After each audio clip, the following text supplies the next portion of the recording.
Saudara-saudara kaum muslimin yang saya cintai, kita prihatin, kita seakan tercabut dari akar budaya kita sebagai bangsa. Kenapa kita yang berfalsafahkan Pancasila, kenapa kita yang berketuhanan yang Maha Esa tiba-tiba jadi beringas dan brutal? Ada maling ayam ketangkap, disiram bensin, dibakar hidup-hidup.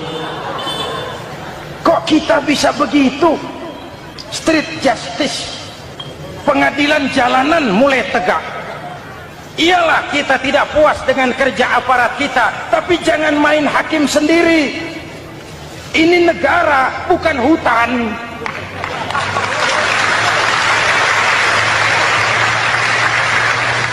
Jangan mencegah kemunkaran dengan menegakkan kemunkaran baru. Oleh hal-hal yang sepele yang mestinya kita bisa mencari jalan keluar dengan baik. Ayo luruskan saf, rapatkan barisan, satukan langkah, tautkan hati. Kita satu umat yang satu, diikat oleh Al-Quran. Hanya dengan kebersamaan kita akan mampu menata hari esok yang lebih baik atas dasar keadilan dan kebenaran. Dulu Muhammad Toha teriak takbir ngadepi Belanda. Bung Tomo teriak takbir ngadepi Belanda. Ayeuna takbir ngadepi batur sadulur salembur. Nanaonan.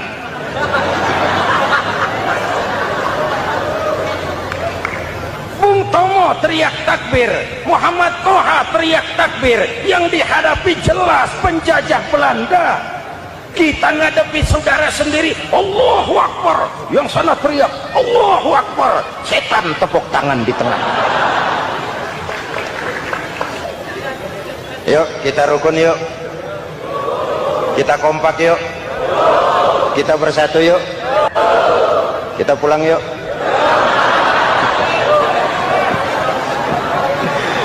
Ini misi kedua. Misi yang ketiga, Al-Quran membebaskan manusia dari gaya hidup sekuler. Quran mengingatkan, awas bung, ada hidup sesudah mati, ada akhirat sesudah dunia. Lebih untung orang yang percaya akhirat daripada yang tidak. Paling tidak hidupnya normatif.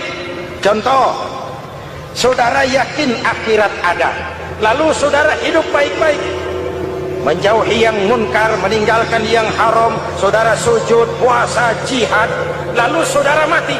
Setelah mati ternyata akhirat tidak ada ruginya. Paling kurang kita sudah dicatat sebagai orang baik. Sebaliknya, saudara tidak percaya sama akhirat, lalu hidup seenaknya, judi, mabuk, zina, nipu orang, korupsi, tenggelam dalam kemunkaran, lalu mati. Setelah mati ternyata akhirat ada. Baik, kemana anjen? Lebih untung orang yang percaya akhirat ketimbang yang tidak. Hidupnya ada rem. Iya pak, saya kepengen banyak uang, tapi kalau main judi nanti di akhirat bagaimana? Iya, saya kepengen jadi orang kaya, tapi kalau korupsi, nipu orang, buka peternakan tuyul, nanti di akhirat bagaimana? Gaya hidup yang berkeseimbangan, ada hidup sesudah mati dan ada akhirat sesudah dunia. Yang keempat, Quran membebaskan manusia dari belenggu kebodohan. Quran ayat yang pertama turun sudah berkata, Iqra, baca, kamu jangan jadi bodoh. Kebodohan menimbulkan kemiskinan, kemiskinan mendekatkan kepada kekufuran. Yang kelima, ini kado buat ibu-ibu, Quran mengangkat harkat, derajat dan martabat kaum wanita. Sebelum Quran turun, sebelum Islam datang, nasib wanita sangat menyedihkan. Dilahirkan hanya untuk melahirkan.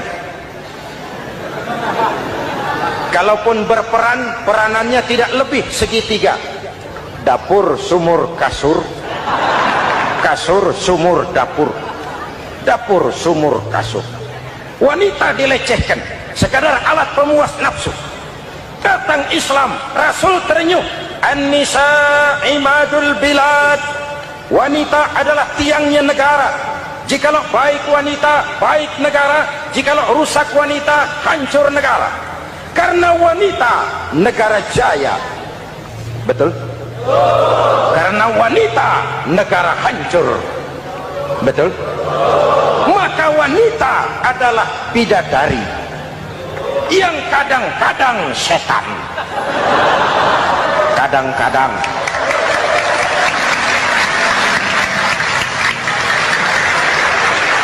Karena yang hadir di sini bidadari semua.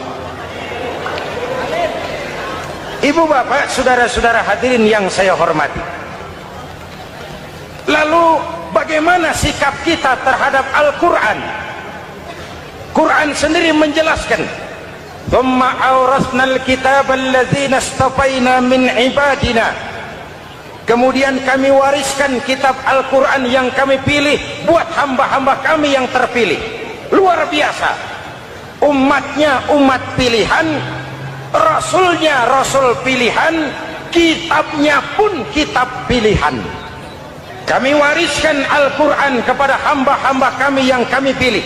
Bagaimana sikap mereka setelah menerima Al-Quran? Terbagi tiga. Pertama, faminhum zalimun linafsihi. Di antara mereka ada yang setelah menerima Al-Quran lalu zalim kepada dirinya sendiri. Diterimanya Al-Quran dengan lidahnya, tapi ditolak dengan perbuatannya. Mulutnya menjunjung Al-Quran, perbuatannya menginjak Al-Quran. Quran bilang ke barat, dia pergi ke timur. Quran bilang ke selatan, dia berangkat ke utara. Quran bilang haram, dia terjang.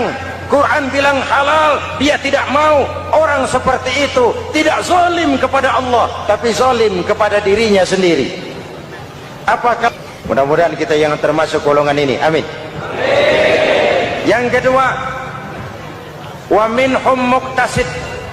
Di antara mereka ada yang menerima Quran 50-50, separuh-separuh. Yang enak dilaksanakan, yang berat ditinggal. Padahal pada sisi lain Quran mengajarkan masuklah ke dalam Islam secara total, kafah, jangan separuh-separuh. Ini watak munafik. Kalau dilihat Islam menguntungkan, rame-rame teriak Islam. Ketika diminta berjihad, diminta berkorban, diminta zakat, rame-rame mengundurkan diri. Saya bangkrut pak, saya miskin pak, saya pailit pak. Mental itu dalam awal-awal Baqarah dijelaskan. Kullama adha'a lahum masyaw fi wa idza adlama alaihim qamu. Kalau terang mereka berangkat, kalau gelap mereka mandek. Itu ciri orang munafik beragama. Kalau Islam menguntungkan, rame-rame teriak Islam. Ketika diminta berjihad, berkorban, berjuang, rame-rame mengundurkan diri. Muqtasid. Golongan yang ketiga, ini yang ideal. Wa minhum sabiqum bil khairati biiznillah. Di antara mereka ada yang setelah menerima Al-Quran lalu berlomba-lomba mengamalkannya, berlomba-lomba melaksanakannya. Jangan sampai yang baca Quran dengan suara merdu dapat piala, yang mengamalkan Quran dengan konsekuen dapat penjara.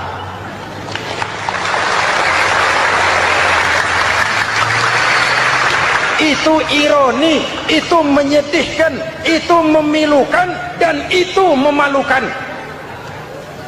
Pilihan terserah kita. Satu hadis Rasulullah mengajarkan begini, man ja'alal qur'ana amamahu qadahu ilal jannah wa man ja'alal qur'ana khalfahu saqahu ilan nar. Siapa yang meletakkan Quran di depannya, dijadikannya Quran sebagai imam, Quran akan membimbing dia ke surga, surga dunia, lebih-lebih surga akhirat. Sebaliknya, siapa yang meletakkan Quran di belakang, dibelakanginya ajaran Quran, Quran akan mendorong dia ke neraka, neraka dunia, lebih-lebih neraka akhirat. Quran imam apa makmum? Kita makmum apa imam? Makmum ikut imam apa imam ikut makmum? Makmum ikut imam. Jikalau Quran adalah imam, Jikalau kita adalah makmum, ke barat kata Quran, ke barat kita berangkat. Ke timur kata Quran, ke timur kita menuju. Halal kata Quran, itu yang kita ambil.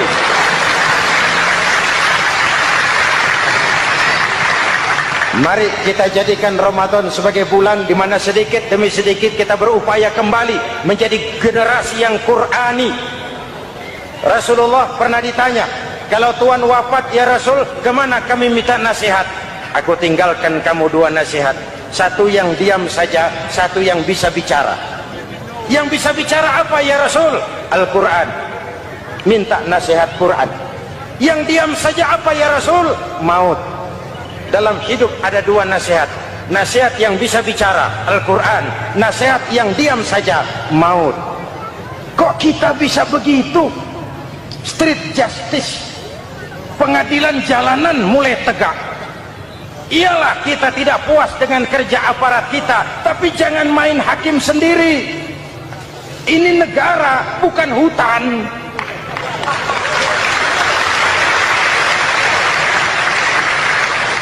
Jangan mencegah kemunkaran dengan menegakkan kemunkaran baru. Oleh hal-hal yang sepele yang mestinya kita bisa mencari jalan keluar dengan baik. Ayo luruskan saf, rapatkan barisan, satukan langkah, tautkan hati. Kita satu umat yang satu, diikat oleh Al-Quran. Hanya dengan kebersamaan kita akan mampu menata hari esok yang lebih baik atas dasar keadilan dan kebenaran.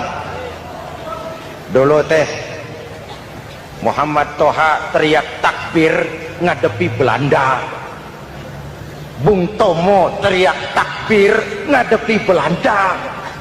Ayeuna takbir ngadepi batur sadulur salembur. Nanaonan.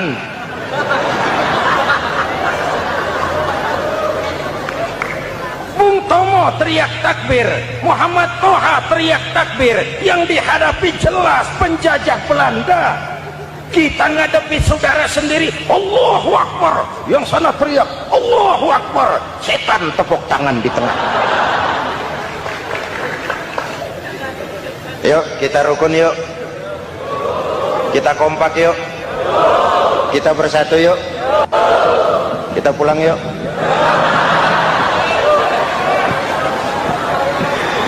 Ini misi kedua. Misi yang ketiga, Al-Quran membebaskan manusia dari gaya hidup sekuler.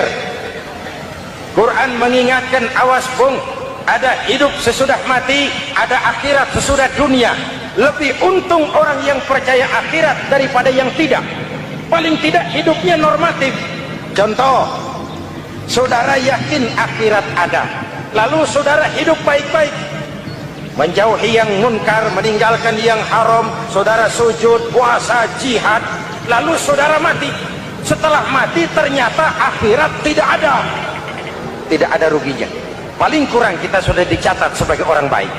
Sebaliknya, saudara tidak percaya sama akhirat, lalu hidup seenaknya, judi, mabuk, zina, nipu orang, korupsi, tenggelam dalam kemunkaran, lalu mati.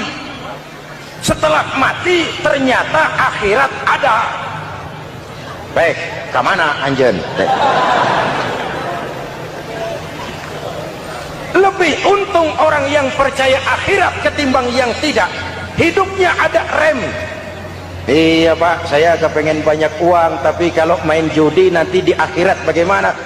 Iya, saya kepengen jadi orang kaya, tapi kalau korupsi, nipu orang, buka peternakan tuyul, nanti di akhirat bagaimana? Gaya hidup yang berkeseimbangan. Ada hidup sesudah mati dan ada akhirat sesudah dunia. Yang keempat, Quran membebaskan manusia dari belenggu kebodohan. Quran ayat yang pertama turun sudah berkata, Iqra, baca, kamu jangan jadi bodoh. Kebodohan menimbulkan kemiskinan, kemiskinan mendekatkan kepada kekufuran. Yang kelima, ini kado buat ibu-ibu. Quran mengangkat harkat, derajat dan martabat kaum wanita. Sebelum Quran turun, sebelum Islam datang, nasib wanita sangat menyedihkan. Dilahirkan hanya untuk melahirkan. Kalaupun berperan, peranannya tidak lebih segitiga. Dapur, sumur, kasur. Kasur, sumur, dapur. Dapur, sumur, kasur. Wanita dilecehkan, sekadar alat pemuas nafsu. Datang Islam, Rasul terenyuh, an-nisa imadul bilad. Wanita adalah tiangnya negara. Jikalau baik wanita, baik negara. Jikalau rusak wanita, hancur negara. Karena wanita, negara jaya. Betul? Karena wanita, negara hancur. Betul? Maka wanita adalah bidadari yang kadang-kadang setan. Kadang-kadang.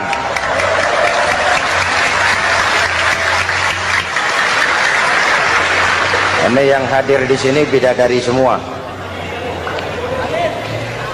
Ibu bapak, saudara-saudara hadirin yang saya hormati. Lalu bagaimana sikap kita terhadap Al-Quran? Quran sendiri menjelaskan, "Thumma awrasnal kitab allazina istafaina min ibadina." Kemudian kami wariskan kitab Al-Quran yang kami pilih buat hamba-hamba kami yang terpilih. Luar biasa. Umatnya umat pilihan, Rasulnya Rasul pilihan, kitabnya pun kitab pilihan. Kami wariskan Al-Quran kepada hamba-hamba kami yang kami pilih. Bagaimana sikap mereka setelah menerima Al-Quran? Terbagi tiga. Pertama, faminhum zalimun linafsihi. Di antara mereka ada yang setelah menerima Al-Quran lalu zalim kepada dirinya sendiri. Diterimanya Al-Quran dengan lidahnya, tapi ditolak dengan perbuatannya. Mulutnya menjunjung Al-Quran, perbuatannya menginjak Al-Quran. Quran bilang ke barat, dia pergi ke timur. Quran bilang ke selatan, dia berangkat ke utara. Quran bilang haram, dia terjang. Quran bilang halal, dia tidak mau. Orang seperti itu tidak zalim kepada Allah, tapi zalim kepada dirinya sendiri. Apa kalau kita, mudah-mudahan kita yang termasuk golongan ini, amin. Yang kedua, wa minhum muqtasid. Di antara mereka ada yang menerima Quran 50-50, separuh-separuh. Yang enak dilaksanakan, yang berat ditinggal. Padahal pada sisi lain Quran mengajarkan masuklah ke dalam Islam secara total, kafah, jangan separuh-separuh. Ini watak munafik. Kalau dilihat Islam menguntungkan, rame-rame teriak Islam. Ketika diminta berjihad, diminta berkorban, diminta zakat, rame-rame mengundurkan diri. Saya bangkrut pak, saya miskin pak, saya pailit pak. Mental itu dalam awal-awal Baqarah dijelaskan. Kullama adha'a lahum masyaw fih wa idza adlama alaihim qamu. Kalau terang mereka berangkat, kalau gelap mereka mandek. Itu ciri orang munafik beragama. Kalau Islam menguntungkan, rame-rame teriak Islam. Ketika diminta berjihad, berkorban, berjuang, rame-rame mengundurkan diri. Muqtasid. Golongan yang ketiga, ini yang ideal. Wa minhum sabiqum bil khairati biiznillah. Di antara mereka ada yang setelah menerima Al-Quran lalu berlomba-lomba mengamalkannya, berlomba-lomba melaksanakannya.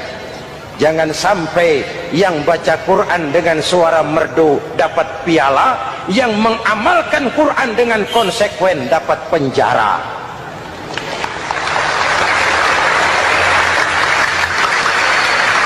Itu ironi, itu menyedihkan, itu memilukan, dan itu memalukan. Pilihan terserah kita.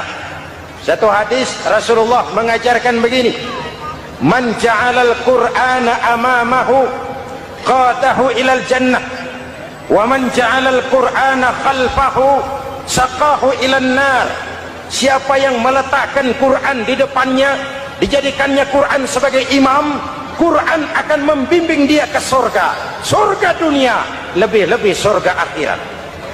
Sebaliknya, siapa yang meletakkan Quran di belakang, dibelakanginya ajaran Quran, Quran akan mendorong dia ke neraka, neraka dunia, lebih-lebih neraka akhirat.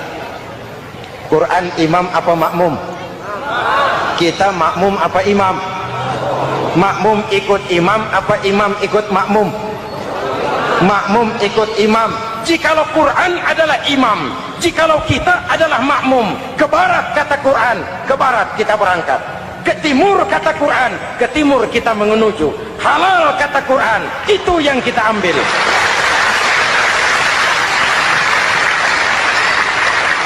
Mari kita jadikan Ramadan sebagai bulan di mana sedikit demi sedikit kita berupaya kembali menjadi generasi yang Qurani. Rasulullah pernah ditanya, kalau Tuhan wafat ya Rasul, kemana kami minta nasihat? Aku tinggalkan kamu dua nasihat, satu yang diam saja, satu yang bisa bicara. Yang bisa bicara apa ya Rasul? Al-Quran. Minta nasihat Quran. Yang diam saja apa ya Rasul? Maut. Dalam hidup ada dua nasihat, nasihat yang bisa bicara Al-Quran, nasihat yang diam saja maut. Mau dagang minta nasihat Quran, mau bertetangga minta nasihat Quran. Itu nasihat.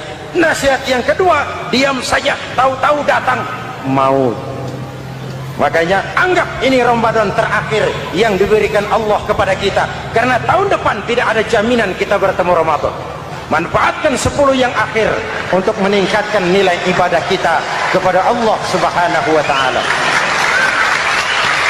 Kan kita prihatin kadang-kadang tawuran antar desa, antar RT, antar RW, antar kecamatan, sampai antar elit di atas.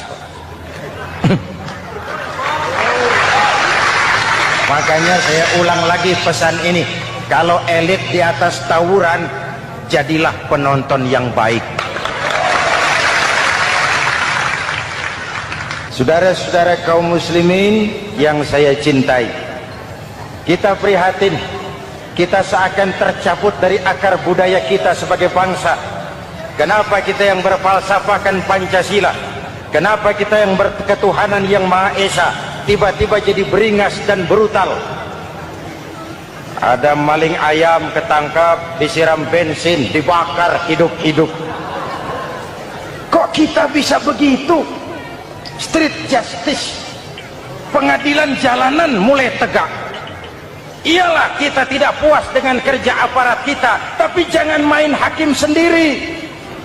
Ini negara, bukan hutan.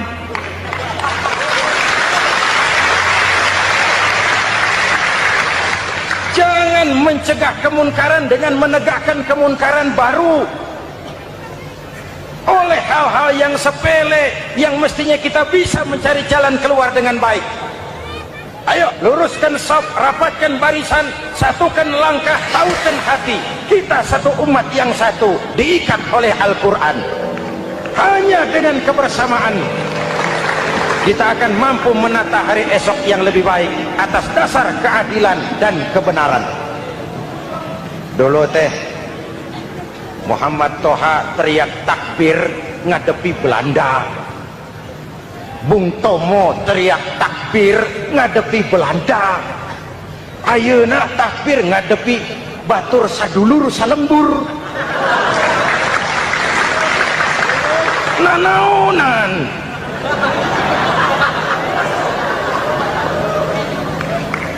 Bung Tomo teriak takbir, Muhammad Toha teriak takbir, yang dihadapi jelas penjajah Belanda.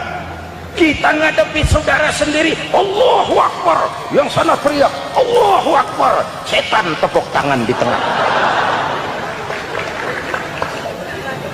Yuk kita rukun, yuk kita kompak, yuk kita bersatu, yuk kita pulang, yuk.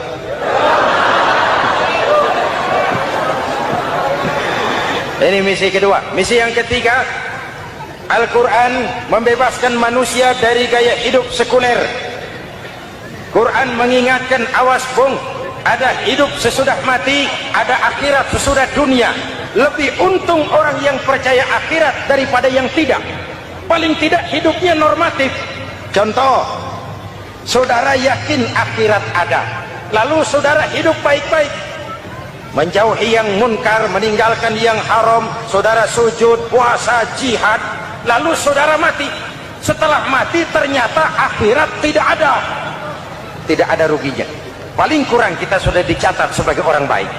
Sebaliknya, saudara tidak percaya sama akhirat, lalu hidup seenaknya, judi, mabuk, zina, nipu orang, korupsi, tenggelam dalam kemunkaran, lalu mati. Setelah mati ternyata akhirat ada. Baik, kemana anjen? Lebih untung orang yang percaya akhirat ketimbang yang tidak. Hidupnya ada rem. Iya Pak, saya kepengen banyak uang, tapi kalau main judi nanti di akhirat bagaimana? Iya, saya kepengen jadi orang kaya, tapi kalau korupsi, nipu orang, buka peternakan tuyul, nanti di akhirat bagaimana? Gaya hidup yang berkeseimbangan.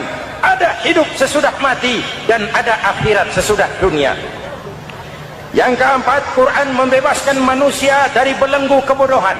Quran ayat yang pertama turun sudah berkata, Iqra, baca, kamu jangan jadi bodoh. Kebodohan menimbulkan kemiskinan, kemiskinan mendekatkan kepada kekufuran.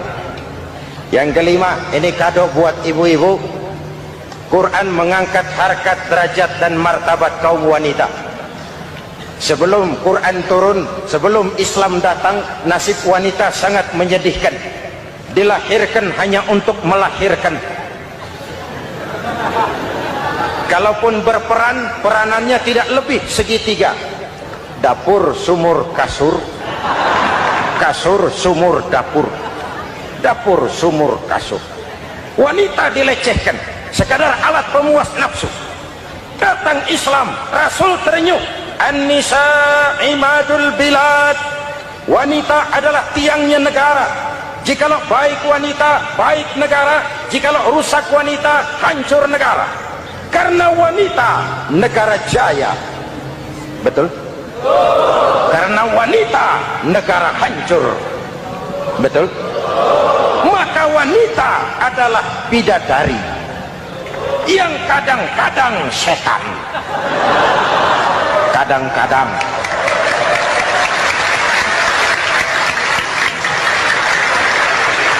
Karena yang hadir di sini bidadari semua. Ibu bapak, saudara-saudara hadirin yang saya hormati. Lalu bagaimana sikap kita terhadap Al-Quran? Quran sendiri menjelaskan, "Tsumma awrasnal kitaba alladzina istafaina min ibadina." Kemudian kami wariskan kitab Al-Quran yang kami pilih buat hamba-hamba kami yang terpilih. Luar biasa. Umatnya umat pilihan, Rasulnya Rasul pilihan, kitabnya pun kitab pilihan. Kami wariskan Al-Quran kepada hamba-hamba kami yang kami pilih. Bagaimana sikap mereka setelah menerima Al-Quran? Terbagi tiga. Pertama, faminhum zalimun linafsihi. Di antara mereka ada yang setelah menerima Al-Quran lalu zalim kepada dirinya sendiri. Diterimanya Al-Quran dengan lidahnya, tapi ditolak dengan perbuatannya. Mulutnya menjunjung Al-Quran, perbuatannya menginjak Al-Quran. Quran bilang ke barat, dia pergi ke timur.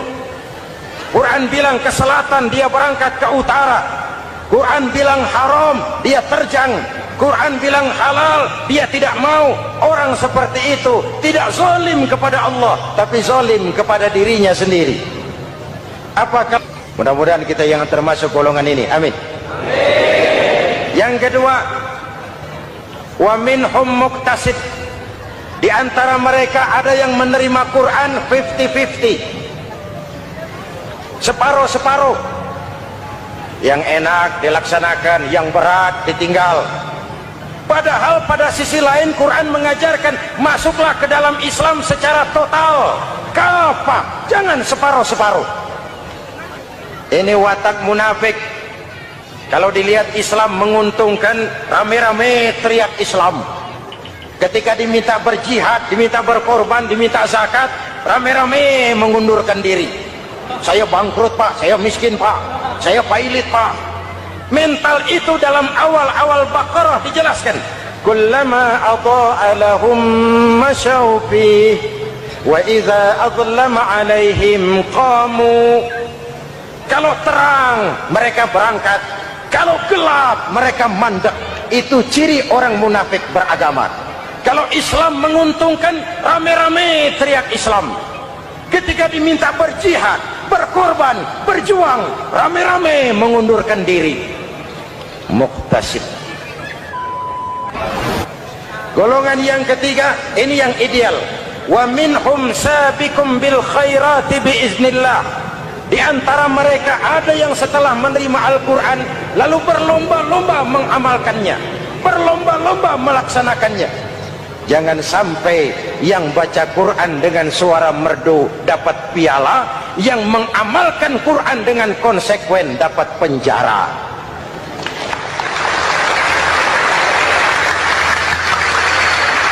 Itu ironi, itu menyedihkan, itu memilukan, dan itu memalukan.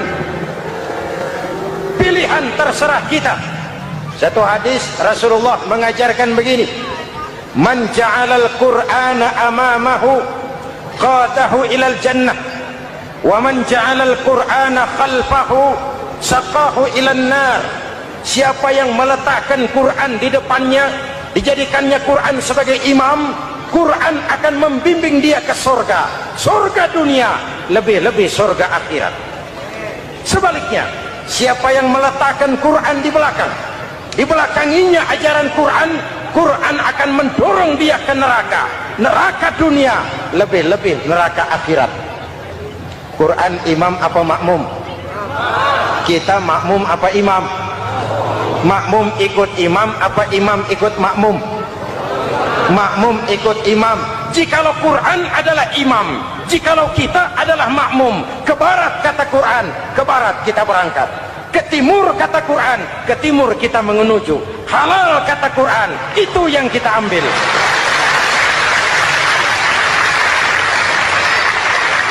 Mari kita jadikan Ramadan sebagai bulan di mana sedikit demi sedikit kita berupaya kembali menjadi generasi yang Qurani.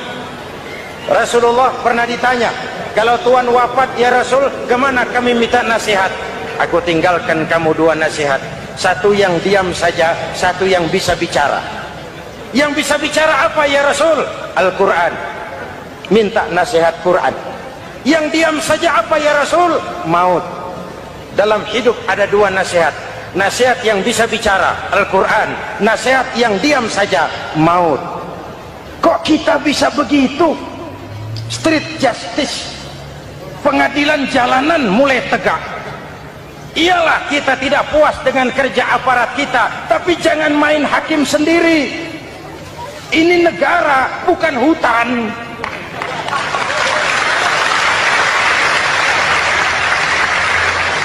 Jangan mencegah kemunkaran dengan menegakkan kemunkaran baru. Oleh hal-hal yang sepele yang mestinya kita bisa mencari jalan keluar dengan baik. Ayo luruskan saf, rapatkan barisan, satukan langkah, tautan hati. Kita satu umat yang satu, diikat oleh Al-Quran.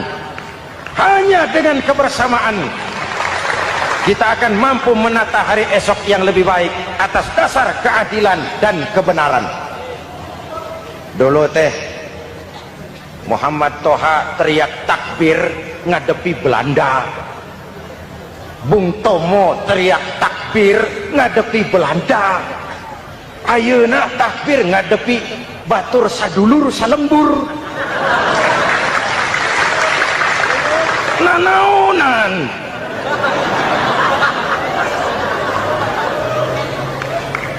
Bung Tomo teriak takbir, Muhammad Toha teriak takbir. Yang dihadapi jelas penjajah Belanda.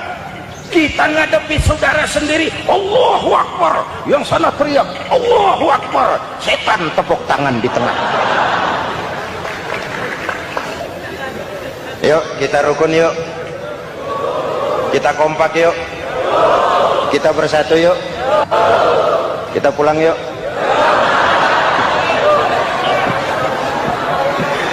Ini misi kedua. Misi yang ketiga, Al-Quran membebaskan manusia dari gaya hidup sekuler. Quran mengingatkan, awas bung, ada hidup sesudah mati, ada akhirat sesudah dunia. Lebih untung orang yang percaya akhirat daripada yang tidak. Paling tidak hidupnya normatif. Contoh, saudara yakin akhirat ada, lalu saudara hidup baik-baik, menjauhi yang munkar, meninggalkan yang haram, saudara sujud, puasa, jihad, lalu saudara mati. Setelah mati ternyata akhirat tidak ada ruginya. Paling kurang kita sudah dicatat sebagai orang baik. Sebaliknya, saudara tidak percaya sama akhirat, lalu hidup seenaknya, judi, mabuk, zina, nipu orang, korupsi, tenggelam dalam kemunkaran, lalu mati. Setelah mati ternyata akhirat ada. Baik, kemana anjen? Lebih untung orang yang percaya akhirat ketimbang yang tidak. Hidupnya ada rem. Iya pak, saya kepengen banyak uang, tapi kalau main judi nanti di akhirat bagaimana? Iya, saya kepengen jadi orang kaya, tapi kalau korupsi, nipu orang, buka peternakan tuyul, nanti di akhirat bagaimana? Gaya hidup yang berkeseimbangan. Ada hidup sesudah mati dan ada akhirat sesudah dunia. Yang keempat, Quran membebaskan manusia dari belenggu kebodohan. Quran ayat yang pertama turun sudah berkata, Iqra, baca, kamu jangan jadi bodoh. Kebodohan menimbulkan kemiskinan, kemiskinan mendekatkan kepada kekufuran. Yang kelima, ini kado buat ibu-ibu, Quran mengangkat harkat, derajat dan martabat kaum wanita. Sebelum Quran turun, sebelum Islam datang, nasib wanita sangat menyedihkan. Dilahirkan hanya untuk melahirkan. Kalaupun berperan, peranannya tidak lebih segitiga. Dapur, sumur, kasur. Kasur, sumur, dapur. Dapur, sumur, kasur. Wanita dilecehkan, sekadar alat pemuas nafsu. Datang Islam, Rasul terenyuh, An-nisa imadul bilad. Wanita adalah tiangnya negara. Jikalau baik wanita, baik negara. Jikalau rusak wanita, hancur negara. Karena wanita, negara jaya. Betul? Karena wanita, negara hancur. Betul? Maka wanita adalah bidadari yang kadang-kadang setan. Kadang-kadang.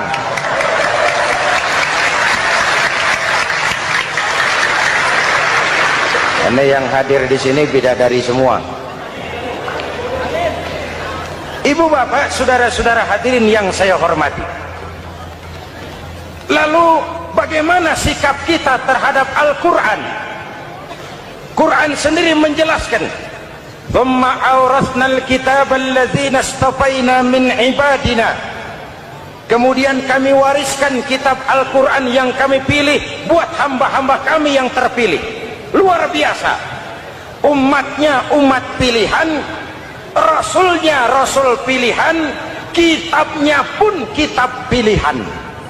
Kami wariskan Al-Quran kepada hamba-hamba kami yang kami pilih. Bagaimana sikap mereka setelah menerima Al-Quran? Terbagi tiga. Pertama, faminhum zalimun linafsihi. Di antara mereka ada yang setelah menerima Al-Quran lalu zalim kepada dirinya sendiri. Diterimanya Al-Quran dengan lidahnya, tapi ditolak dengan perbuatannya. Mulutnya menjunjung Al-Quran, perbuatannya menginjak Al-Quran. Quran bilang ke barat, dia pergi ke timur. Quran bilang ke selatan, dia berangkat ke utara. Quran bilang haram, dia terjang. Quran bilang halal, dia tidak mau. Orang seperti itu tidak zalim kepada Allah, tapi zalim kepada dirinya sendiri. Apa kalau kita, mudah-mudahan kita yang termasuk golongan ini, amin. Yang kedua, wa minhum muqtasid. Di antara mereka ada yang menerima Quran 50-50, separuh-separuh. Yang enak dilaksanakan, yang berat ditinggal. Padahal pada sisi lain Quran mengajarkan masuklah ke dalam Islam secara total, kafah, jangan separuh-separuh.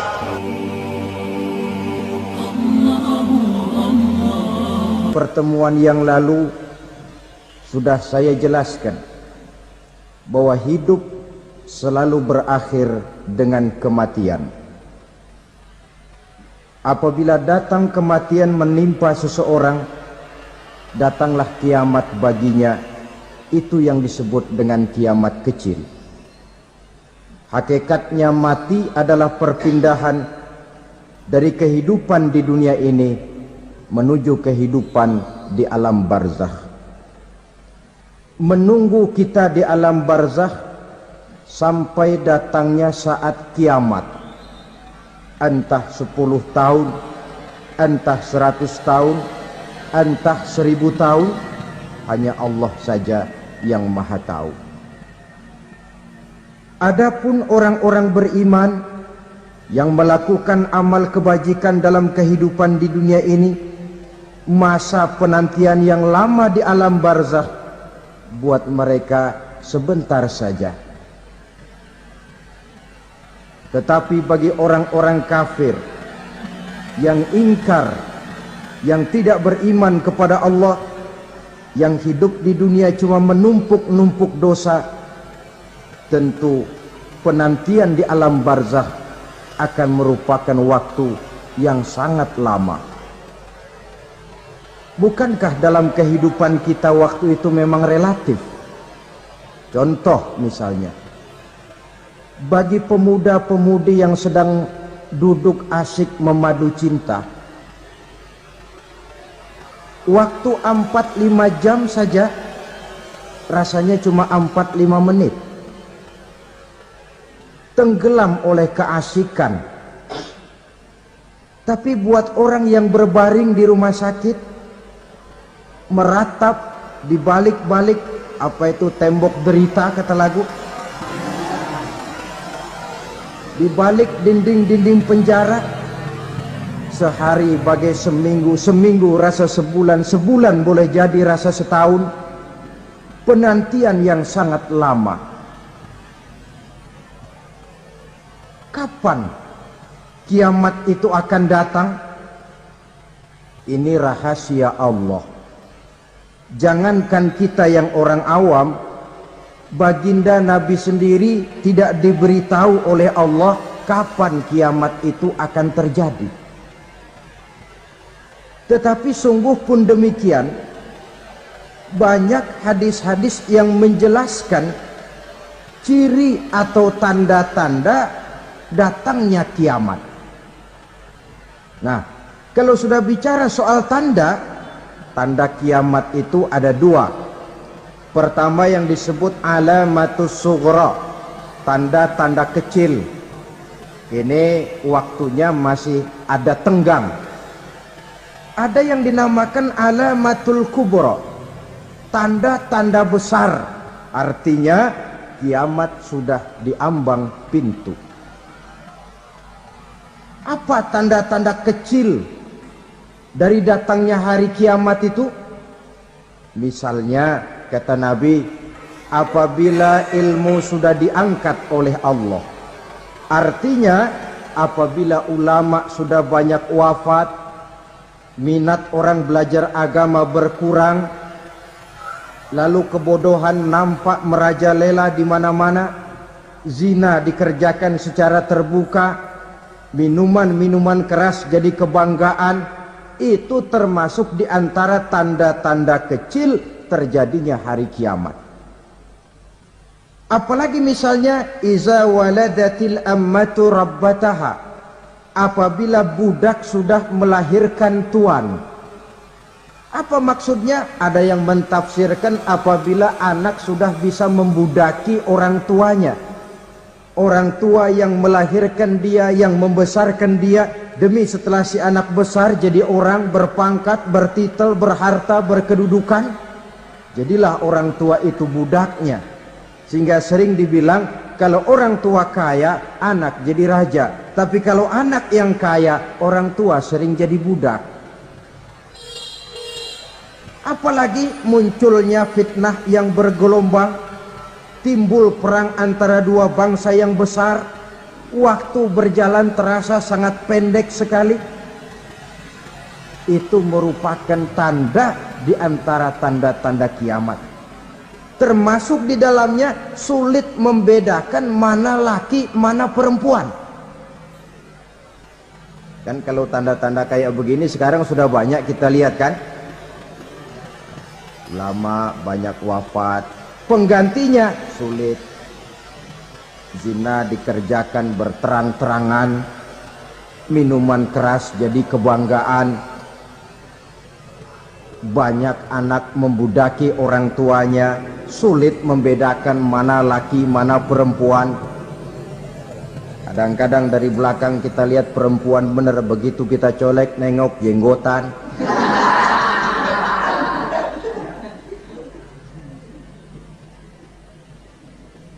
Ini termasuk tanda-tanda kecil, masih ada tenggang sampai akan terjadinya kiamat itu. Nah, yang dimaksud dengan tanda-tanda besar, ini tanda besar artinya kiamat sudah di ambang pintu. Pertama, matahari terbit dari sebelah barat. Apabila matahari sudah terbit dari arah sebelah barat, tertutuplah sudah pintu taubat. Bersabda Nabi kita, la taqumus sa'atu hatta tatlu'a syamsu min maghribiha. Tidak akan datang hari kiamat sampai matahari terbit dari arah sebelah barat. Wa iza tala'at, manakala matahari telah terbit dari arah sebelah barat, wara'ahan nasu, manusia banyak menyaksikan itu, amanu ajma'un, mereka pun lalu beriman.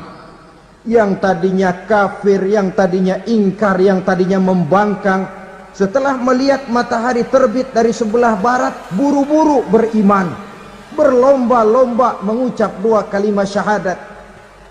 Tapi apa yang terjadi? Kata Nabi, wadzalika hina la yanfa'u nafsan imanuha lam takun amanat min qabl. Hari itu adalah hari yang iman sudah tidak berguna lagi bagi seseorang apabila sebelumnya memang dia tidak pernah beriman.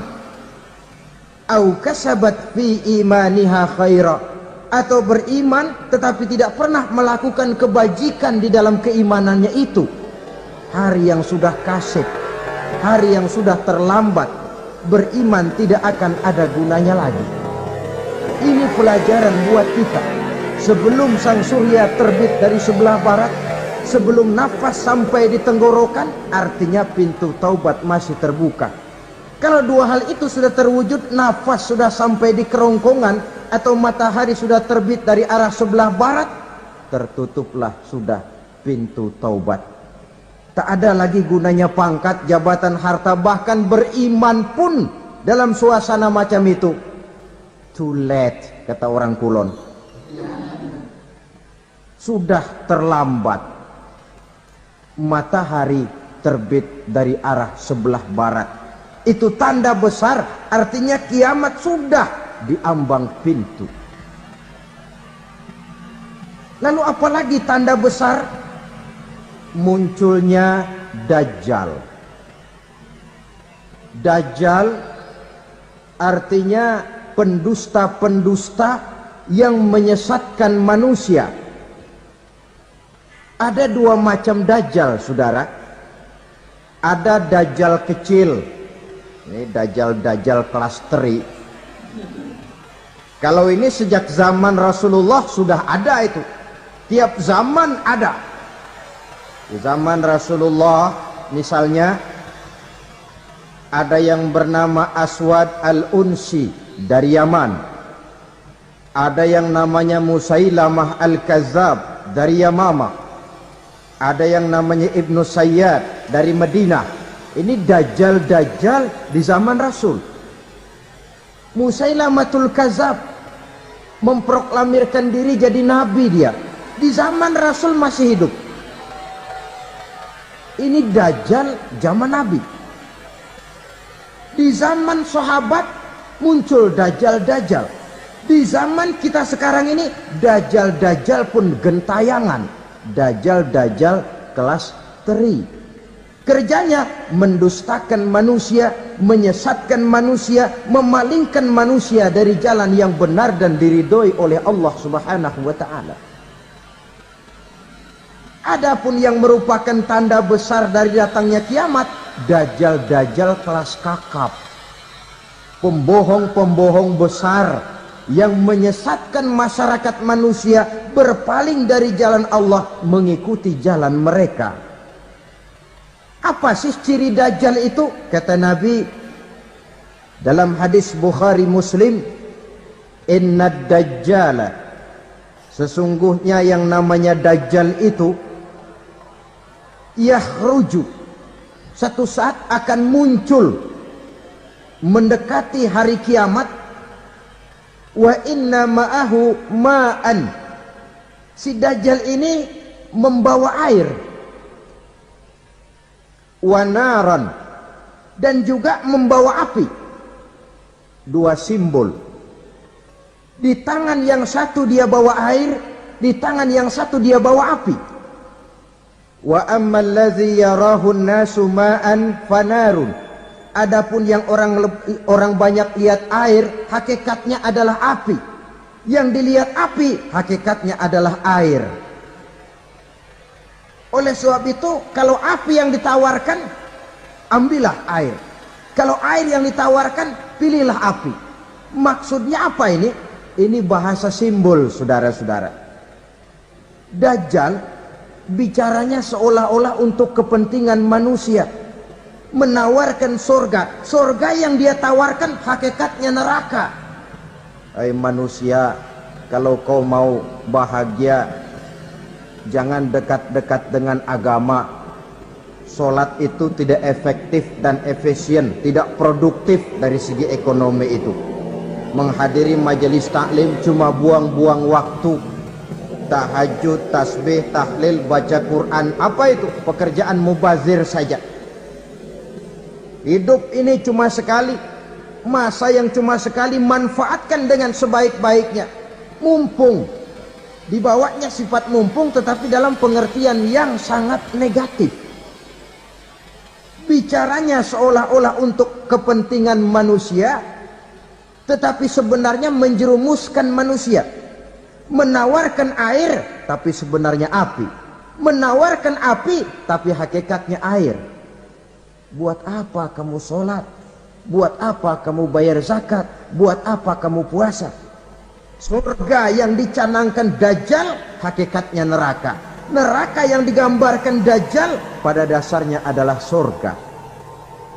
Jadi memutarbalikkan fakta itu kerjaan Dajjal. Yang hak jadi batil, yang batil dibilang hak, yang benar jadi salah, yang salah malah jadi benar. Tuntunan disuruh jadi tontonan, tontonan malah menjadi tuntunan. Itu pekerjaan Dajjal profesinya. Zamannya Nabi Adam, Dajjalnya kan iblis. Betul?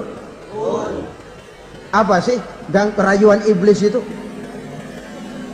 Allah setelah menciptakan Nabi Adam kan bilang, Adam, kau dan istrimu Hawa tinggal di surga ini. Seluruh fasilitas yang ada di surga persilahkan kau nikmati. Satu yang tidak boleh, jangan coba-coba dekati pohon khuldi. Dekat saja jangan, apalagi sampai memetiknya. Datang Dajjal yang namanya iblis ini. Adam, kamu tahu nggak kenapa tidak boleh makan buah khuldi? Ya nggak tahu, pokoknya saya dilarang. Bodoh kamu Dam. Khuldun artinya kekal. Kalau kamu makan itu buah, kau akan kekal di surga buat selamanya. Allah tidak kepengen, maka dilarang kamu makan buah khuldi. Kalau kau ingin kekal di surga Adam, makan saja. Saya bicara begini ini untuk kepentingan kamu Adam. Ini kan ciri-ciri Dajjal. Bicaranya sih seolah-olah untuk kepentingan Nabi Adam, hakikat sebenarnya menjerumuskan Nabi Adam supaya ingkar dan melanggar larangan dari Allah Subhanahu wa ta'ala. Jadi setelah muncul Dajjal, timbul kekacauan-kekacauan di masyarakat. Banyak yang terpengaruh, terpedaya, dan terpesona. Termasuk mereka yang memproklamirkan diri jadi nabi, mereka yang memproklamirkan diri jadi rasul di zaman sesudah Rasulullah wafat. Itu adalah dajjal-dajjal. Maka saya ingatkan, kalau di zaman kita sekarang ini ada orang ngaku jadi nabi, ada orang ngaku jadi rasul, biar bahasa Arabnya kental, Quran hafal, hadis ribuan hadis hafal, biar pakai serban sampai menyengser ke tanah, bahasa Arabnya fasih, tapi dia mengaku jadi nabi, jadi rasul, kita umat Islam wajib tidak percaya. Wajib untuk tidak percaya. Itulah dajjal-dajjal zaman kita sekarang ini. Tidak mustahil mereka datang mempengaruhi orang-orang awam supaya berpaling dari Rasulullah, mengikuti mereka. Nah, di akhir zaman nanti, mendekati hari kiamat, dajjal ini muncul. Dajjal kelas kakap, menyesatkan masyarakat manusia untuk berpaling dari Islam, mengikuti seruan mereka. Apalagi di antara datangnya kiamat itu, tanda yang besar itu, turunnya Nabiullah Isa Al-Masih, putra Maryam. Menurut berbagai hadis yang sahih, Nabi Isa Al-Masih nanti akan turun lagi, tidak membawa risalah yang baru, tapi meluruskan risalah Islam ini yang telah banyak ditinggalkan oleh masyarakat. Bahkan ada hadis menjelaskan beliau akan membunuh Nabi, mematahkan kayu-kayu salib, lalu melaksanakan haji dan umrah mengikuti syariat Nabi Muhammad, bukan membawa agama baru. Menjadi semacam mujaddid, reformer, menyelamatkan manusia dari bisikan dajjal. Bahkan ada riwayat yang menjelaskan bahwa Nabi Isa berhasil mengalahkan dajjal, mengembalikan masyarakat manusia kembali kepada ajaran Islam yang datang dari Allah, dibawa oleh Rasulullah sallallahu alaihi wasallam. Dengan kata lain, turunnya Nabi Isa bukan sebagai nabi dan rasul baru, tetapi mengikuti syariat Nabi kita Muhammad sallallahu alaihi wasallam. Saudara hadirin, ibu-ibu hadirat yang saya hormati, kemudian apalagi di antara tanda-tanda besar akan datangnya kiamat itu? Keluarnya asap atau awan. Kata Nabi, inna min asrati sa'ah dukhanan yamla'u ma bainal masyriqi wal maghrib. Di antara tanda-tanda kiamat, munculnya awan atau asap yang memenuhi antara langit dan bumi. Ini pun diperkuat dalam surah Ad-Dukhan ayat 10. Fartaqib yauma ta'tis sama bidukhanin mubin fayughshan nas hadza azabun ali. Bagi orang-orang yang beriman, mereka biasa-biasa saja. Tapi bagi orang kufur, datangnya asap dan awan ini merupakan azab yang kelewat pedih. Barangkali sedikit mendekati gambaran tentang azab yang pedih ini, saya ingatkan alam pikiran kita kepada peristiwa yang belum lama terjadi. Pernah dengar berita bocornya reaktor nuklir di Chernobyl, Uni Soviet? Pernah dengar? Bocornya reaktor nuklir di Chernobyl yang mengakibatkan ratusan bahkan sangat mungkin ribuan nyawa. Cuma satu reaktor. Bagaimana kalau seluruh cadangan nuklir yang dimiliki oleh para negara adik kuasa ini diledakkan? Bahkan yang konon menurut catatan, cadangan nuklir yang dimiliki bersama oleh Amerika dan Rusia sekarang ini sudah sanggup memusnahkan 6 miliar manusia. 1,5 kali lebih banyak dari jumlah manusia yang nongkrong di permukaan bumi ini. Saudara-saudara hadirin yang saya hormati, lalu Saat mendekati hari kiamat, apalagi tandanya setelah Nabi Isa wafat, pada saat turunnya yang kedua kali, lalu Allah meniupkan angin sejuk. Semua orang-orang beriman, orang-orang baik wafat, sehingga penghuni bumi ini cuma tinggal lagi terdiri dari orang-orang kafir. Tidak ada lagi di bumi ini yang bisa mengucapkan Allah. Ya, dalam hadis qudsi itu ada keterangan, Innallaha azza wa jalla yaqulu li Israfil. Allah pernah pesan kepada malaikat Israfil.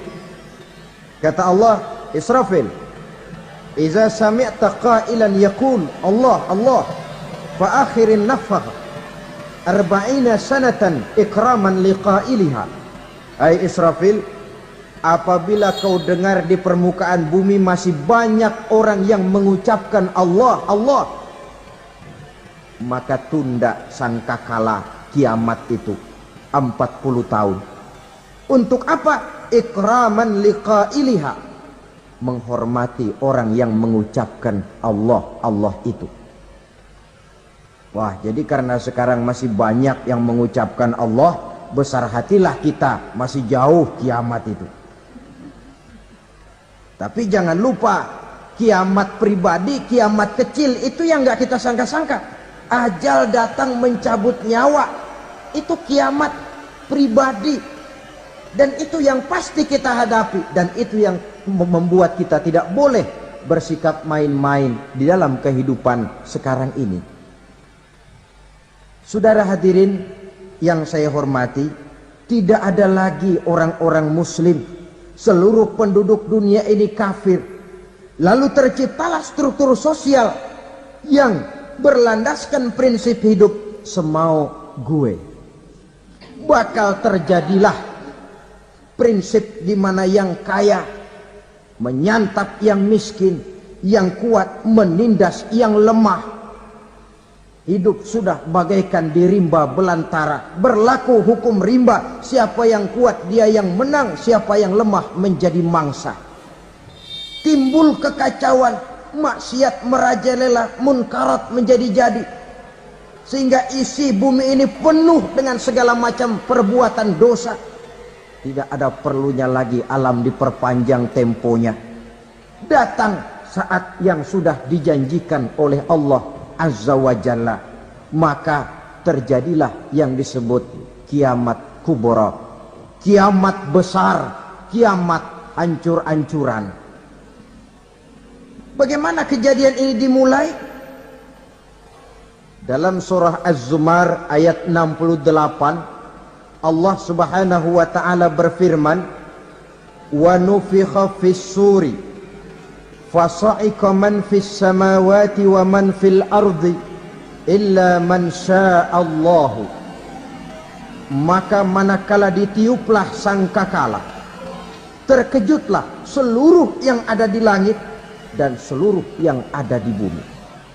Bila saat kiamat datang, Allah perintah malaikat Israfil, Israfil, tiup sangkakalamu. Ditiuplah sangkakala oleh malaikat Israfil. Yang akibat daripada tiupan itu, seluruh yang ada di langit, seluruh yang ada di permukaan bumi terkejut. Yang ada di langit siapa? Malaikat kan. Bayangin aja kalau malaikat kaget, apalagi kita. Terkejut seluruh makhluk yang ada di bumi, yang ada di langit mendengar suara sangkakala itu. Bunyinya tidak sanggup kita bayangkan dahsyatnya. Ledakan nuklir, ledakan neutron, belum apa-apa ketimbang bunyi sangkakala malaikat Israfil ini. Nah, lalu mendengar bunyi sangkakala ini, gemparlah makhluk, kacaulah alam.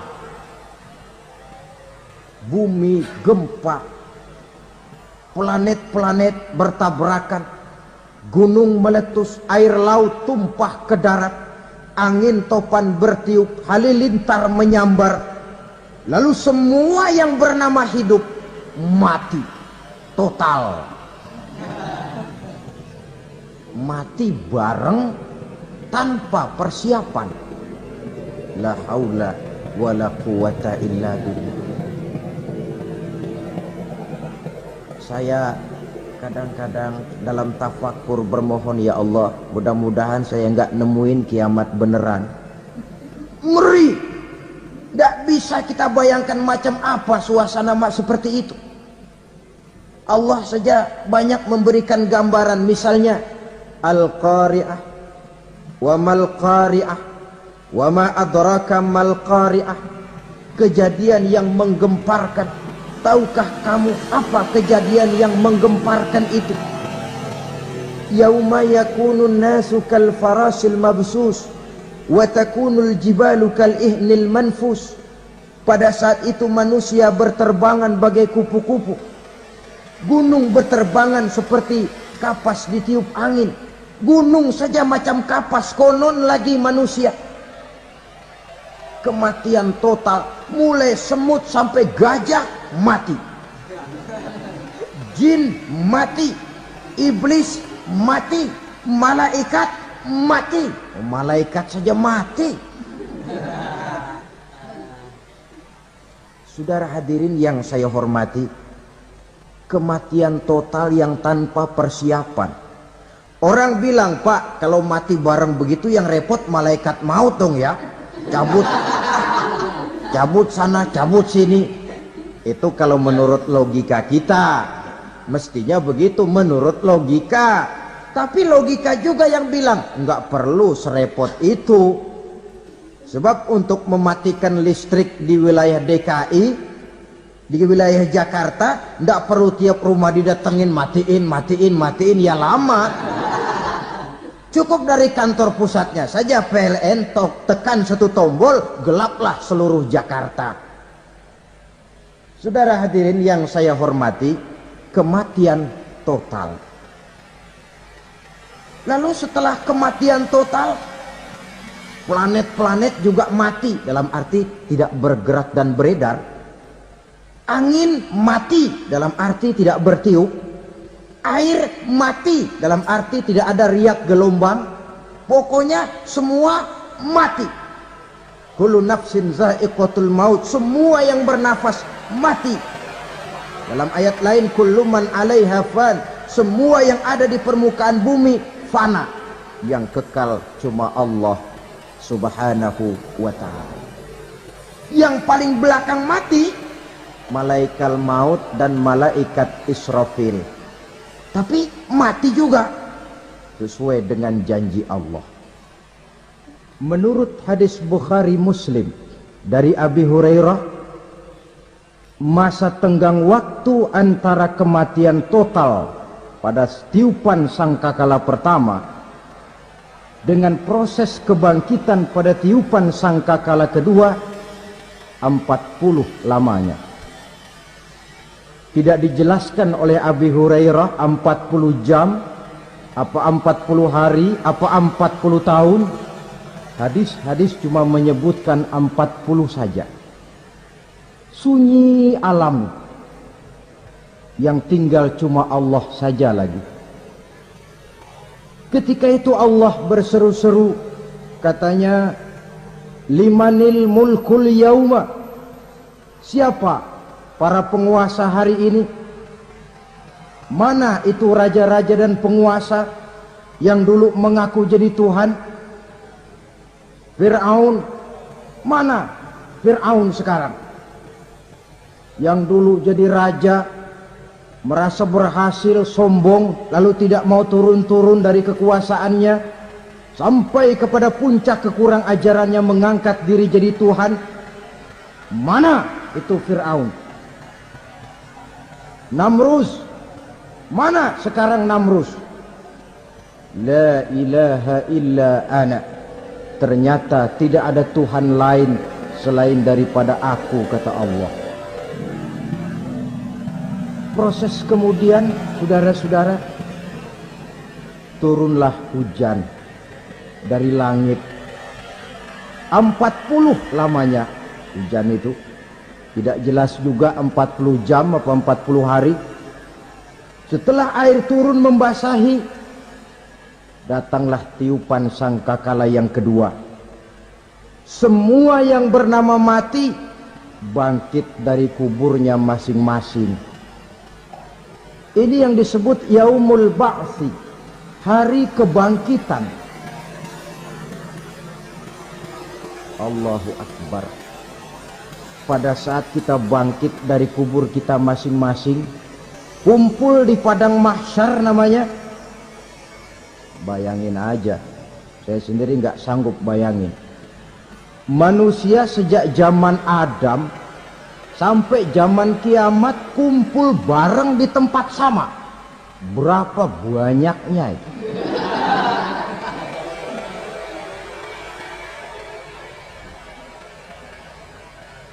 Dan yang luar biasa menurut satu riwayat, pada saat bangkit itu, Masya Allah, roman muka kita berubah, disesuaikan dengan amalan kita waktu di dunia ini.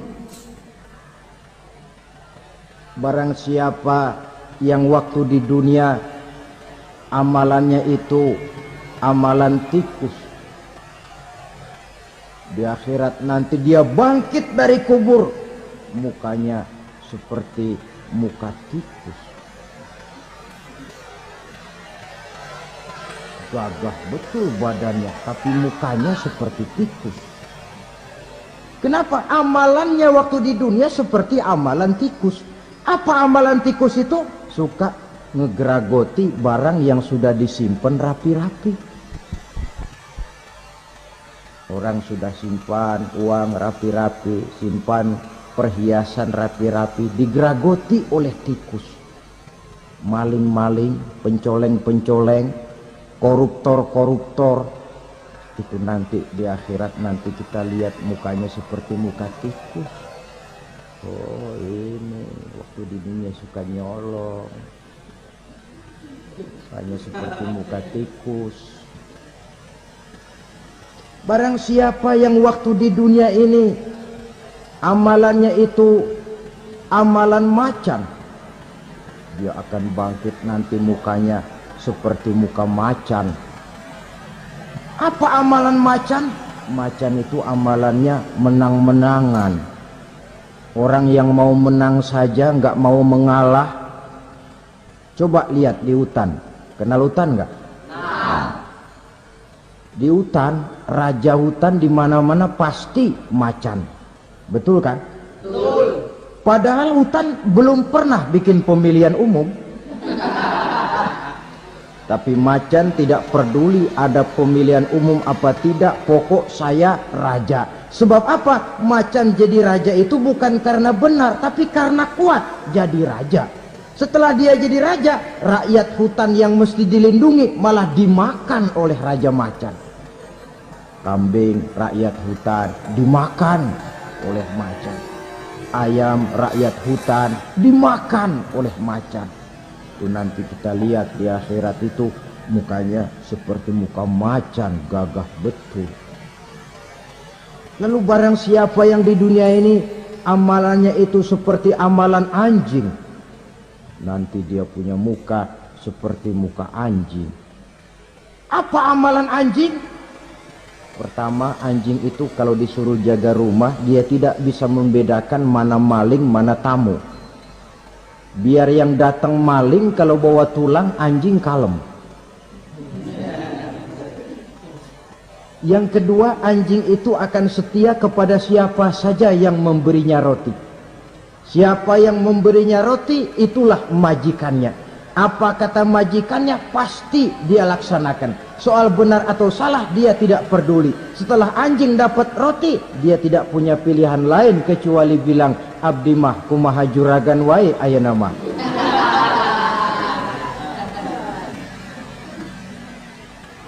Saudara hadirin yang saya hormati, berkumpul di padang mahsyar, tiap orang sibuk dengan persoalannya masing-masing. Matahari waktu itu didekatkan oleh Allah. panas luar biasa.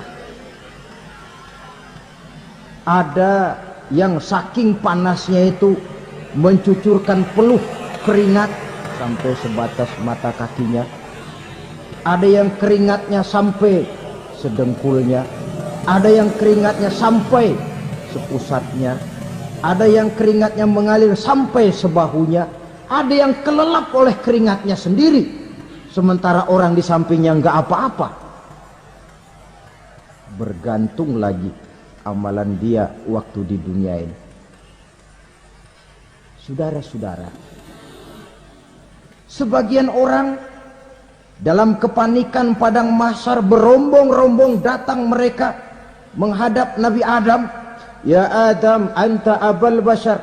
Hai Adam, Tuhan adalah bapak moyang manusia. Kami sebentar lagi akan disidang, dimintakan pertanggungan jawab. Tolonglah kami, hai Adam. Kata Nabi Adam, jangankan nolongin sampean, saya sendiri tanggung jawab di hadapan Allah ketika dulu tidak boleh makan khuldi, saya serobot. Sudahlah, urus diri masing-masing saja, nafsi. Begitu kata Nabi Nuh, begitu kata Nabi Ibrahim. Tiap orang bertanggung jawab sendiri-sendiri.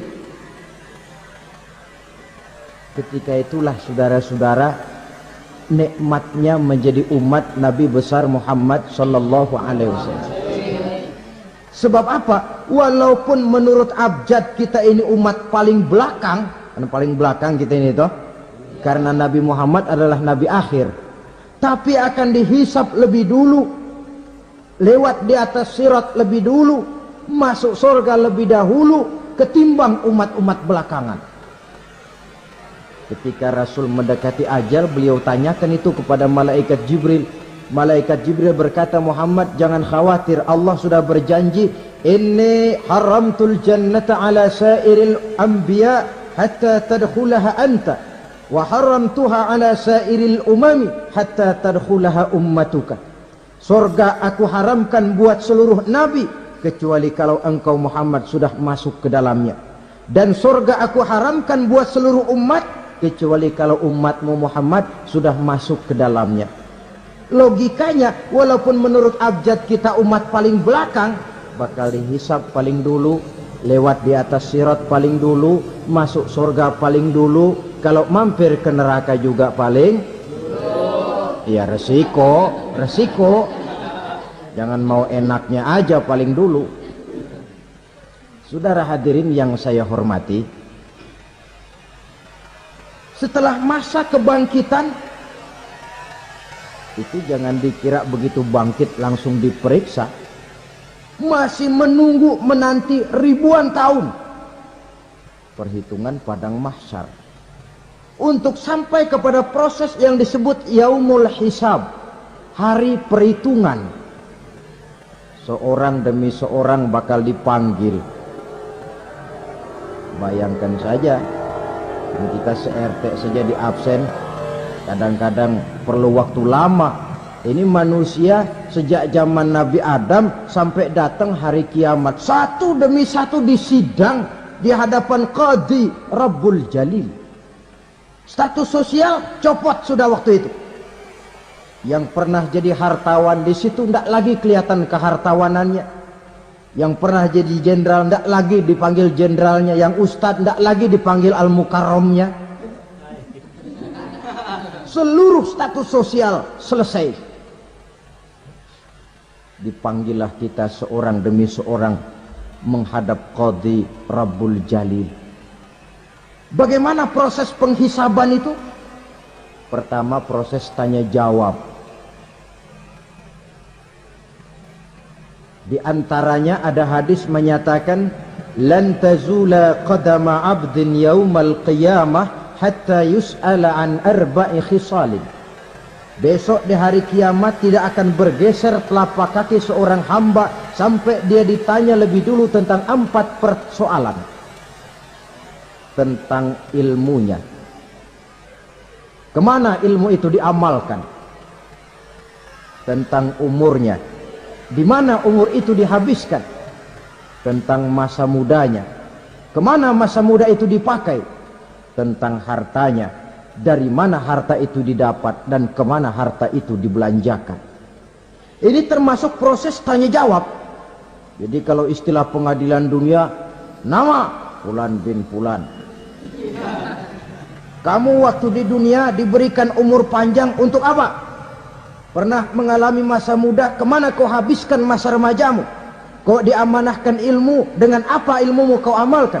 Kau diberikan harta, dari mana harta kau dapat, kemana kau belanjakan? Tak seorang pun yang bisa mungkir. Sebab apa? Dikala itu yang menjadi saksi bukan orang. Yang menjadi saksi adalah seluruh anggota badan kita. Tangan bicara, kaki jadi saksi terhadap seluruh amalan yang pernah kita kerjakan pada saat kehidupan di alam dunia ini. Selesai proses tanya jawab, lalu diperlihatkan buku catatan kita waktu hidup di dunia ini. Jangan lupa Allah itu menyiapkan 2 superkomputer kepada kita. Sebelah ditempelin sebelah kanan, yang sebelah tempelin di sebelah kiri. Komputer itu namanya Raqib dan Atid. 2 malaikat yang apabila baik kita lakukan, refleks saja akan menulis kebajikan kita. Jahat kita kerjakan, akan tertulis. Catatan itu nanti diperlihatkan kepada kita. Waduh, alangkah malunya pada saat diperlihatkan catatan kita, buku rapot kita merah melulu. Barangkali diperiksa sambil diomelin, brengsek lo. Buku merah melulu begini, bagaimana waktu hidup di dunia? Tidak cukup diperlihatkan buku catatan kehidupan, rekaman kehidupan.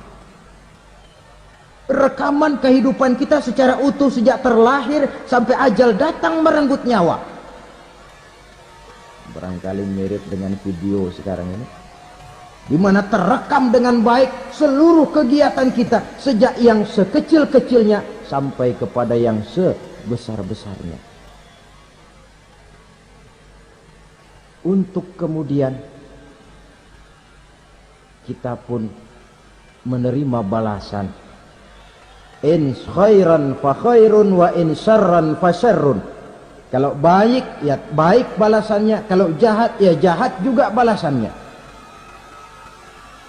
Catatan-catatan kita diberikan. Kalau banyak kebajikannya diberikan di tangan kanan dengan cara yang halus. Kalau banyak kejahatannya diberikan dari sebelah kiri atau dilempar dari belakang. Itulah sebabnya sejak di dunia ini kita sudah mohon kepada Allah. Ketika berwudu membasuh tangan kanan, apa kita bilang?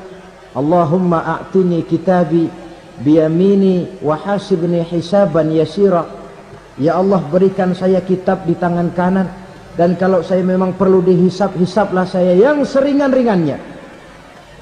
Tangan kiri berlindung kita kepada Allah, jangan sampai diberikan kitab di tangan kiri atau dari arah sebelah belakang. Wa a'udzubika an tu'tiya kitabi bishimali aw min wara'i zuhri, dari arah sebelah belakang. Na'udzubillah min dzalik. Setelah selesai lewat proses penghisaban, lewat mizan, timbangan, maka yang sudah selesai dihisab itu bergeraklah menuju sirat, jembatan yang terbentang menuju surga melalui neraka. Saudara-saudara, panjangnya perjalanan sirat itu memakan waktu ratusan tahun. Tetapi orang yang lewat di atas sirat pun macam-macam, bergantung amalannya ketika di dunia ini. Ada yang lewat di atas sirat itu kal barqil khatib, seperti kilat yang menyambar, lep, sudah sampai dia di surga. Cepat bukan main. Ada yang lewat di atas sirat itu seperti orang lari-lari. Ada yang lewat di atas sirat itu seperti orang jalan biasa. Ada yang sambil merangkak, ada yang sambil ngesor, ada yang sambil gelayutan, ada yang selamat sampai ke ujung ke surga, ada yang tergelincir jatuh masuk ke dalam neraka, bergantung amalannya dalam kehidupan di dunia sekarang ini. Tiap kita akan melewati yang namanya sirat ini. Saudara-saudara kaum muslimin yang saya hormati, dengan demikian mereka yang selamat melalui sirat sampai ke terminal akhir surga, mereka yang ketika dihisab ternyata banyak kejahatannya daripada kebaikannya, mereka singgah di dalam neraka. Nah, adapun orang-orang yang beriman menurut ayat Quran dan hadis Nabi itu nanti ada bermacam-macam. Ada orang beriman itu yang dimasukkan surga. Ada orang beriman itu yang dimasukkan ke dalam surga.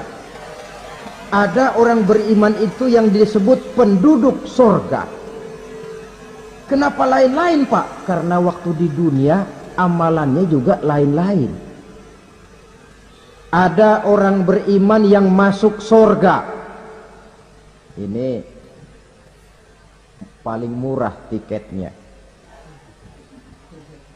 Mau masuk surga? Kata Nabi begini, ma min abdin qala la ilaha illallah thumma mata ala dhalik illa dakhalal jannah.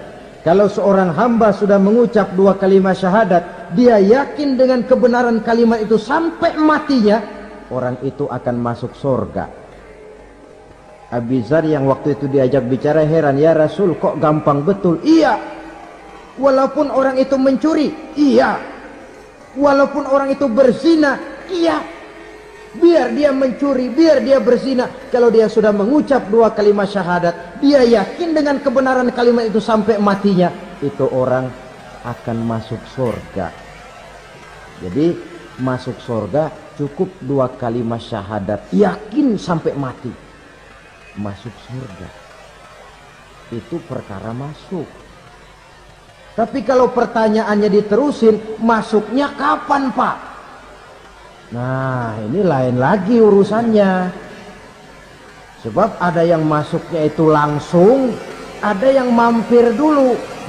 Di sana tempat cuma dua, kalau tidak surga, neraka. Mau ke surga tapi mampir dulu, yang mampirnya jelas di neraka.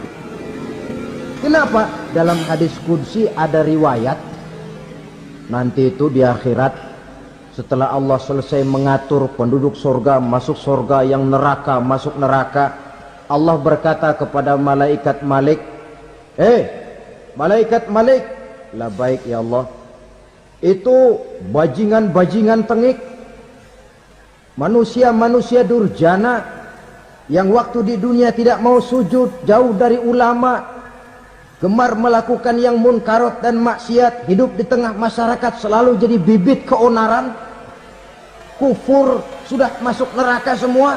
Sudah ya Allah. Nah, kalau sudah, coba sekarang kamu masuk, Malik. Saya, iya, masuk neraka. Mau apa ya Allah? Kata Allah, akhriju minan nar man kana fi qalbihi misqala habbatin min khardalin min iman. Kau masuk neraka, cari di dalam neraka orang-orang yang ada imannya walaupun kecil sebesar biji zarah, angkat mereka keluar. Masuk malaikat Malik ke neraka, cari orang yang ada imannya, korek-korek. Ya repot, udah pada gosong. Yang ada imannya diangkat ke atas, yang ada imannya diangkat ke atas, lalu dimandikan di Nahrul Hayat, namanya sungai kehidupan di akhirat nanti. Cakep lagi rupanya, bersih lagi wajahnya, apel di hadapan Allah. Kata Allah, bagaimana mas? Kapok nggak sampean? Kapok ya Allah. Nah, kalau kapok, idhab fadkhulil jannah, pergi masuk surga sana. Berangkat mereka ke surga. ketemu sama temen-temennya yang udah sampai lebih dulu, yang nggak pakai mampir lagi. Terjadi dialog. Kata teman-temannya yang udah pada nyampe duluan, Mas, iya, emang baru sampai? Oh, saya baru sampai. Memang mampir di mana dulu, Mas? Kita sudah lama sampai di surga. Saudara buka surah Al-Muddatsir ayat 34-35. Masalakakum fis saqar? Kenapa kamu mampir di neraka Saqar? Qalu lam nakum minal musallin. Mereka menjawab, kami mampir di neraka Saqar, Mas, gara-gara dulunya kami waktu di dunia ndak pernah sholat. Ndak pernah sholat? Ndak pernah. Kan rumahnya dekat masjid, cuma dekat doang, Mas. Sholat mah enggak saya. Enggak pernah ngasih makan fakir miskin, enggak pernah hadir di majelis taklim, pendeknya enggak pernah melakukan kebajikan, maka saya pun mampir di neraka Saqar. Untung betul saya punya iman, Mas, sedikit. Waktu hidup di dunia dulu saya pernah mengucap 2 kalimat syahadat, sekali-kalinya waktu mau kawin. Masya Allah. Untung saja kawin, kalau nggak kawin polos.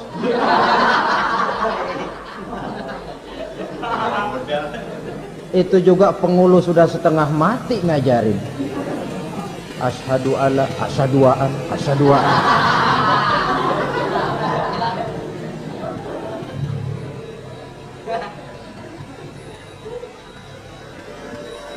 Ini namanya masuk surga, ada mampir dulu.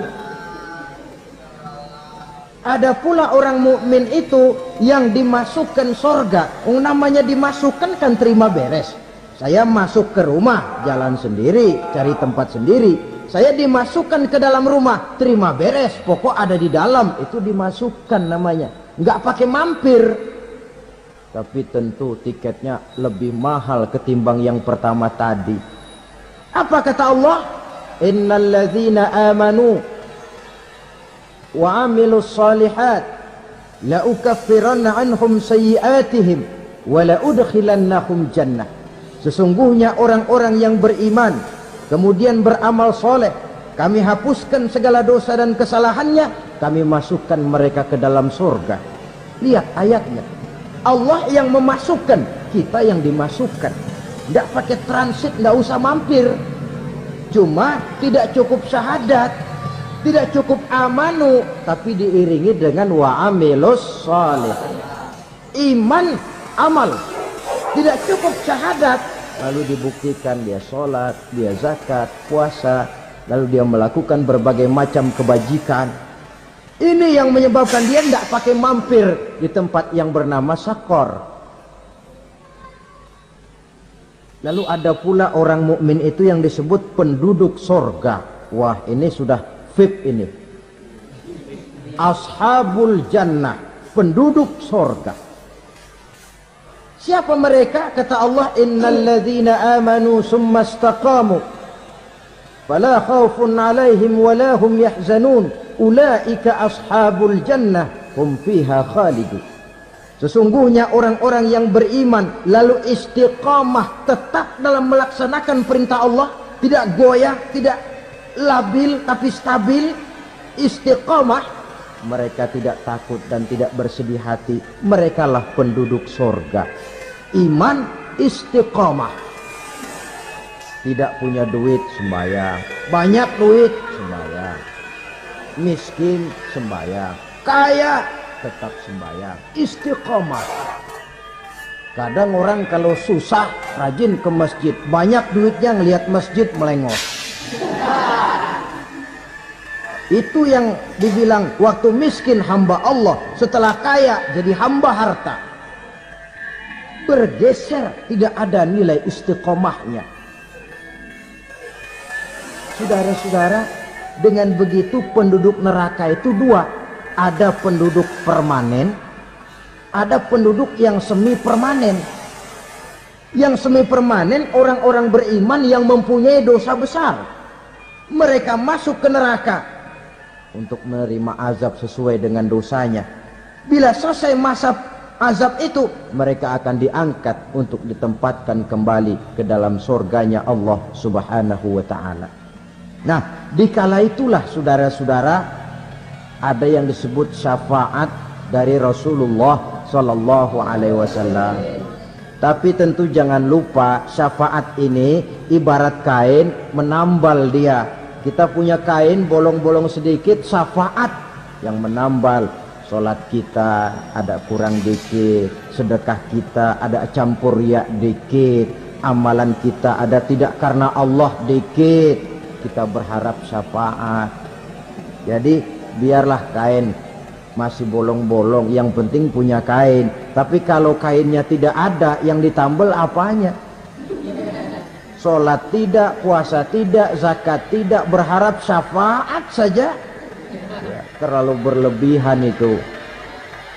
Saudara hadirin yang saya hormati, apabila selesai proses penghisaban, proses penghitungan, maka dikala itulah manusia terbagi dalam dua kelompok besar.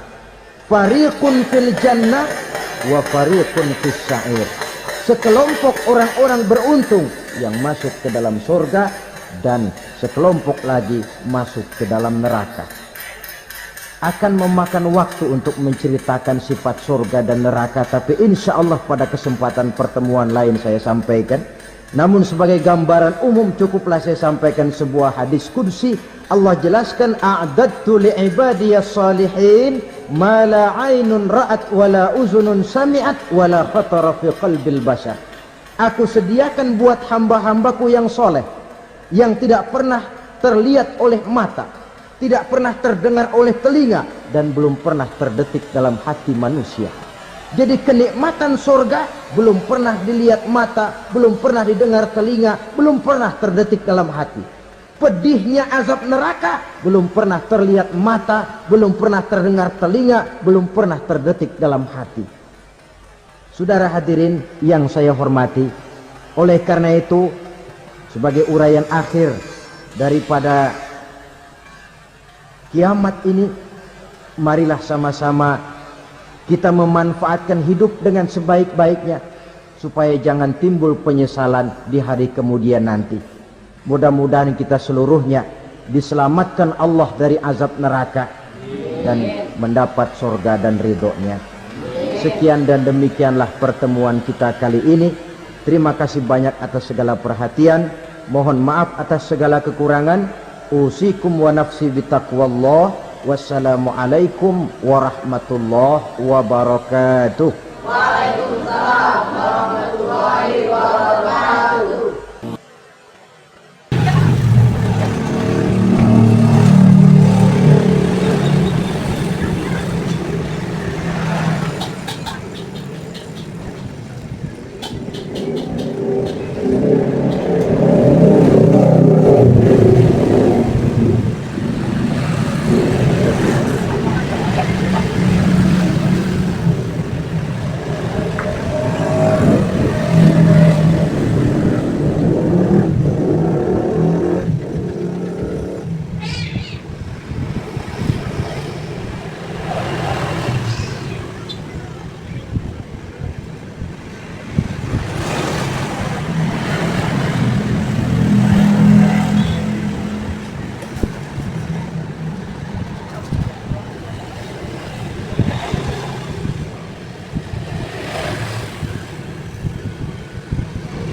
Dua-dua. Ya. Indomie soto. Goreng. Digoreng apa itu? Digoreng kan satu. Oh, digoreng satu. Ini ya.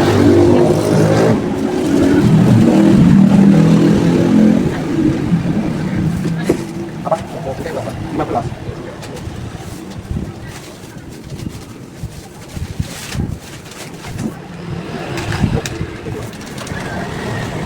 Kita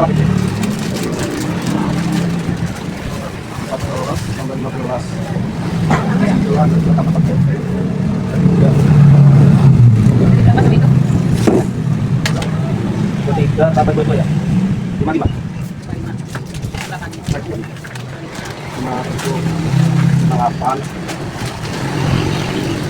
59.